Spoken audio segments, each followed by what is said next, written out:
What's up, Steelers Nation? You know, we had some big time news come out over the weekend where the Chicago Bears were officially reported as the team that was trying to trade for our coach. It's our coach, Coach Tomlin, man. So, of course, we got to talk about that thing and, dig into the layers a little bit of it as well, man. So hit that like button one time on the front end and don't forget to subscribe either if you are new to the channel. When we're talking about this situation, obviously, this is on the heels of the Chicago Bears moving on from another coach, just adding to that list. And we heard polls over there, the GM basically say that they're going to have a very, very wide net for their coaching search, and they're not going to leave any stone unturned, essentially, whether that is paying big money to, coaches that are free agents, whether that's finding somebody at the college ranks or even in this case going for a trade. And it was funny because we obviously had Coach Tomlin do his end of the year press conference where he was asked about that specifically, and he said, man, if you're calling about me, save your time because you're wasting it, right? And a couple of days later, we obviously get these reports that the Bears officially did reach out. There are reporting that there was another team. We just don't have the name of that team just yet. But a couple of things, man, that were kind of cool to me, man. The first thing was, I guess, the kind of saying that, if Coach Tomlin were to be fired at any point in time, he would have teams that were lining up ready for him.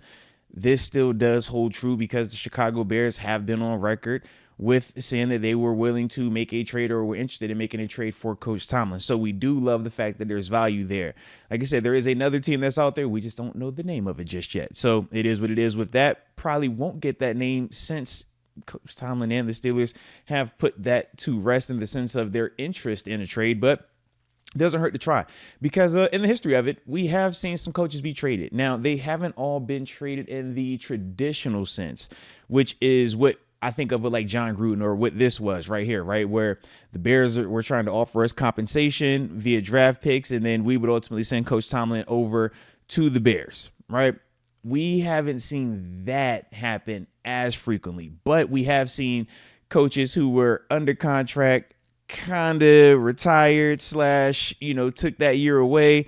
Then when they decided they were ready to come back, they did hop on with other teams, but the league stepped in and ultimately were the ones to say, yo, you need to give compensation up because this is essentially a trade, or that guy still had a year or so remaining on his previous contract. But my thing is this, man, with all of those instances, they've had a lot of varying levels of success for the team that was moving on from the coach, not the team that was getting the coach. It seems like the team that got the coach, it looked like they had a little bit more success, but it's still one of those ones where it's like, I'm gonna read off some of these names and we all go say the same thing, like, oh, all right, we like that one. Not so much that one. Oh, okay, that was pretty fire. Not so much. But I think for Mr. Rooney, man, and the Steelers organization as a whole, they understand what they have in Coach Tomlin. They feel very confident in the prerequisite part of winning in the postseason, which is winning the regular season to get you the opportunity to play in the postseason. And we've all seen, even just based off the games this weekend, depending on how your quarterback play is going to determine how your team looks. It doesn't matter how great your record is or what you've done up until that point. Quarterback play matters. And I think that for the Rooneys, man, they are just a little bit more patient as it pertains to that part of the equation. Now, we know there are still a lot more variables at play, but that still is the big piece, man. If you don't have that part figured out, the quarterback element, you're going to be scrambling. You're going to be trying to find unorthodox ways to win and stay relevant. And that's the importance of that head coach and why guys like myself is, very pro Coach Tomlin. Not because I played for him. I mean, that's the added benefit because I've got to see the work and what that looks like from a behind the scenes standpoint. But more so, it's the belief that, man, every time I see it, I know what consistent success in a regular season looks like and how challenging that is to obtain, let alone just the thought that you're just going to casually go find that. But some of the guys that have been traded in the history of the NFL, like I said, there's only been 7 official trades that were, or excuse me, 8 now because of the Sean Payton situation. But once again, that's one of the trades that I'm going to kind of explain. It was a trade, but it wasn't in the true sense of what we think of as a trade. So the big marquee name was obviously Don Shula. Obviously, he was initially with the Colts.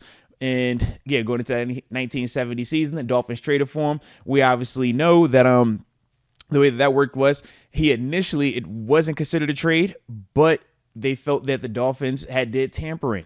So with that, ultimately they made the Colts send over a first round pick in exchange for the coaches for Don Shula, right? So with that, both teams kind of had some success when you think about obviously the Colts during that time frame, and obviously what Don Shula and the Dolphins were able to do during that time frame.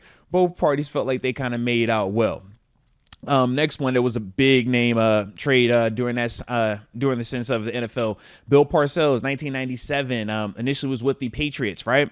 And from there, went and took the job with the Jets, got hired with the Jets via trade, but it was a weird situation with that as well because he was still technically employed with the Patriots, still was under contract with them. And then the Jets essentially said, man, we're going to bring you on as, just an assistant type situation. But we all obviously knew they were ultimately trying to end up making him the head coach. And from there, the GM at the time, or not the GM, the commissioner at the time, I think that might have been Tagliabue. Back then. But from there, man, ultimately made the Patriots send was it? I think it was first, it was a second, it was like multiple draft picks, or actually a first, second, third, and a fourth potentially, if I remember correctly, over it was like a 2-year span for that deal, right? Because they ultimately felt like, yeah, if we're gonna do this, man, you need to make this move and you need to give us some compensation. Now the flip side is this. For the Jets, I mean, you had the big tuna. You felt good about it. But I don't think any of us look at the Jets and felt like they won anything during that time frame. And we obviously know how the Belichick situation worked out as well. All right. From there, though, Mike Holmgren, that's another big name, man. Super Bowl champ coach as well, man. The Seahawks traded for him from the Packers. Jeez Louise. From the Packers. That also happened in 99. They did 2 second-round picks. They traded a singular second-round pick, but they obviously gave Mike Holmgren, I want to say it was the ability to be the GM over there as well. So once again, when we're thinking about that dynamic, right? For Green Bay, you moved on from the Super Bowl champ coach, but you were able to get some compensation from him or from the Seahawks in that trade as well. And then obviously for the Seahawks, Mike Holmgren, man, he had a lot of success when he was out there in Seattle. When you think about what he was doing early on prior to Pete Carroll arriving out there, man. So like I said, in that trade, I don't hate it. I think that both parties kind of felt good about it. And you think about the success that both have been able to tap into, I don't look at that as all the way negative. Bill Belichick, now this is the big one right here. We obviously remember this back in 2000, Patriots, Jets. He initially takes the job with the Jets. From there, doesn't want to take the job anymore. Patriots end up trading for him. They trade a first, a fourth, and a fifth, and the rest is history.